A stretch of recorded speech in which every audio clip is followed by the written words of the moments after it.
Hello' guys, আহকচোন আজি ক'লা কচুৰ ঠাৰিৰে দুপৰীয়াৰ সাজটোৰ জুতি লওঁ বাৰু। এয়া মই কচুখিনি বুটলি আনি কাটি ল'লোঁ।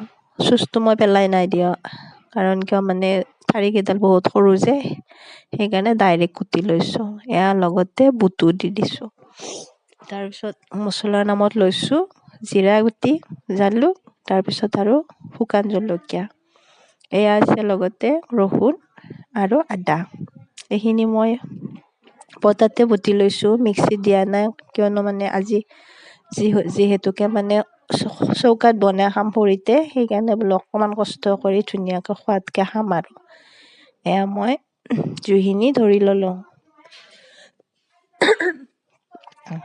এয়া মোৰ জুই উঠিছে ধুনীয়াকৈ।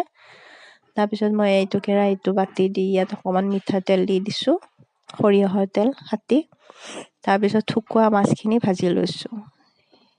এয়া মোৱা মাছ আছিলে শুকোৱা, সেই একেখিনি ৰৈ যোৱা তেলতে মই এয়া পাঁচফোৰণ কেইটামান দি তাত পিঁয়াজ দি দিছোঁ। এয়া দি দিছোঁ আৰু লগতে বটি থৈছিলোঁ যে মছলাখিনি, আদা ৰহুন জিৰা জালুক আৰু জলকীয়া, সেইখিনি দি মই অলপমান ভাজি তাত ক'লা কচু আৰু বুটখিনি দি দিম।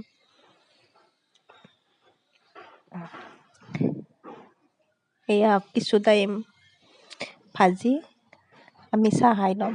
এয়া চাহ আহি গ'ল, মেৰি বিস্কুট আৰু চাহ। এয়া মই পৰিমাণ অনুযায়ী নিমখ হালধি তেনেকৈ দি দিলোঁ।